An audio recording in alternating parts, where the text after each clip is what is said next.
Let's begin with updates on the planned #EndBadGovernance protest in Nigeria.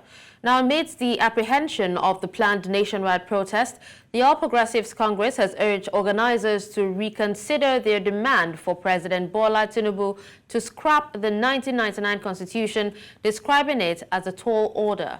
The party's National Secretary, Ajibola Basiru, conveyed this message in Abuja after meeting with the Forum of APC State Chairmen to discuss the protest's modalities. Basiru said the renewed call for the president to abandon the constitution he swore to uphold is a mission impossible, as President Tinubu alone lacks the authority to unilaterally discard or alter the 1999 constitution. He also emphasized that the 15 demands outlined by the protest organizers are not issues to be addressed through protest.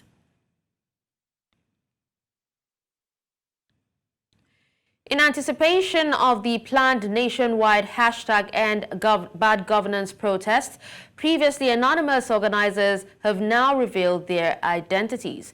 Now, the groups remain steadfast in their intention to protest on August 1st against bad governance, hardship, and hunger. At least 26 groups will participate, including Concerned Nigerians, Nigerians Against Hunger, Initiative for Change, Take It Back Movement, and Revolution Now. These groups have written to at least 20 state governments seeking permission to use state infrastructure for the protests. Other participating groups include Human Rights Co-Advocacy Group, Nigerians Against Corruption Initiative, Citizens for Change Advocacy Initiative, Timely Intervention, Active Citizens Group, Students for Change, We Coalition, Total Intervention, Refurbish Nigeria, and Youths Against Tyranny. Meanwhile, a former governor of Kano State and NNPP leader, Rabiu Kwankwaso, is urging Nigerians to utilize the power of the ballot box to address the country's economic hardships instead of resorting to protests. In a statement published on his official X handle on Saturday, Kwankwaso acknowledged the widespread frustration with bad governance but cautioned against protests, citing the potential for violence and chaos. He attributed the economic crisis to poor leadership and called for good governance, transparency also, and accountability. Kwankwaso also highlighted recent political and economic issues, including interference in Kano State's chieftaincy matters and the controversy surrounding the Samoa Agreement. He appealed to leaders to tackle the country's challenges and urged Nigerians to be patient and support the government in its effort to succeed.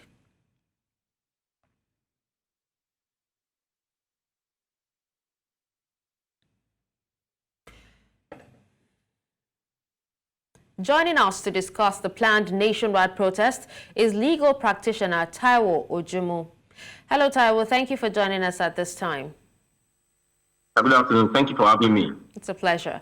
All right, so let's start by having your thoughts on the planned nationwide protests, and the widespread reactions it has sparked.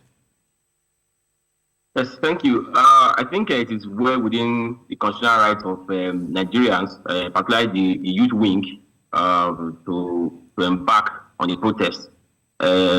Insofar as such protest is peaceful, it is guaranteed by Section 40 of the Constitution that makes it clear that every citizen has the right to peaceful assembly. So yes, for me, I think it is. And then if you look at the economy generally, if you look at the rate of inflation, everything, things, the hardship in the states cause for such protests. But like I always say, you're right. The rights of every citizen is not limited. It's not limitless. Rather, every right has its own limit, and the right to peaceful assembly is one of such rights. The fact that you have the right to protest peacefully does not mean you should now affect the rights of others. That is, no Nigerian has the right to go about destroying properties and the like, or causing chaos. The emphasis is peaceful protest. So yes, it's well within the right of Nigerians. I agree 100%.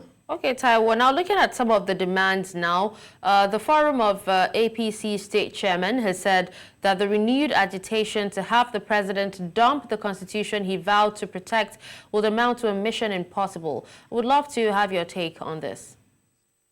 Okay, speaking of mission impossible, I don't think that is the appropriate word to use. It can't be mission impossible because if you look at Section 9 of the Constitution, I mean, the executive, that is the Mr. President in this case, can also initiate or propose a constitutional amendment. So, why I agree to a very large extent that the president alone cannot amend or cannot discountenance or scrap, as it were, the Nigerian Constitution, which is sought to uphold, but it is not